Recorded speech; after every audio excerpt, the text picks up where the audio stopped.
అహ్మదాబాద్ విమాన ప్రమాద ఘటనపై దర్యాప్తు కొనసాగుతోంది. నేడు హై లెవెల్ కమిటీ తొలి సమావేశం కానుంది. విమాన ప్రమాదానికి గల కారణాలను తెలుసుకోనుంది. 3 నెలల్లో విచారణ పూర్తి చేసి నివేదికను ఇవ్వనుంది ఈ ఉన్నత స్థాయి కమిటీ. మరోవైపు cockpit voice recorder black box ను గుర్తించారు. ఇప్పటికే విమాన data recorder, digital video recorder ను గుర్తించారు. అహ్మదాబాద్ విమాన ప్రమాదంలో మృతుల గుర్తింపు ప్రక్రియ కొనసాగుతోంది. డిఎన్ఏ ద్వారా ఇప్పటివరకు 80 మంది మృతదేహాలను గుర్తించారు. 33 మృతదేహాలను కుటుంబ సభ్యులకు అప్పగించారు. ఇప్పటివరకు 279 మంది మృతి చెందగా ఇంకా 13 మంది బాధితులకు ఆసుపత్రిలో చికిత్స కొనసాగుతోంది.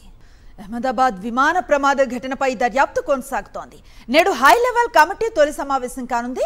విమాన ప్రమాదానికి గల కారణాలను తెలుసుకోనుంది. 3 నెలల్లో విచారణ పూర్తి చేసి నివేదికను ఇవ్వనుంది ఈ ఉన్నత స్థాయి కమిటీ. మరోవైపు cockpit voice recorder black box ను గుర్తించారు. ఇప్పటికే విమాన data recorder, digital video recorder ను గుర్తించారు. అహ్మదాబాద్ విమాన ప్రమాదంలో మృతుల గుర్తింపు ప్రక్రియ కొనసాగుతోంది. డిఎన్ఏ ద్వారా ఇప్పటివరకు 80 మంది మృతదేహాలను గుర్తించారు. 33 మృతదేహాలను కుటుంబ సభ్యులకు అప్పగించారు. ఇప్పటివరకు 279 మంది మృతి చెందగా ఇంకా 13 మంది బాధితులకు ఆసుపత్రిలో చికిత్స కొనసాగుతోంది.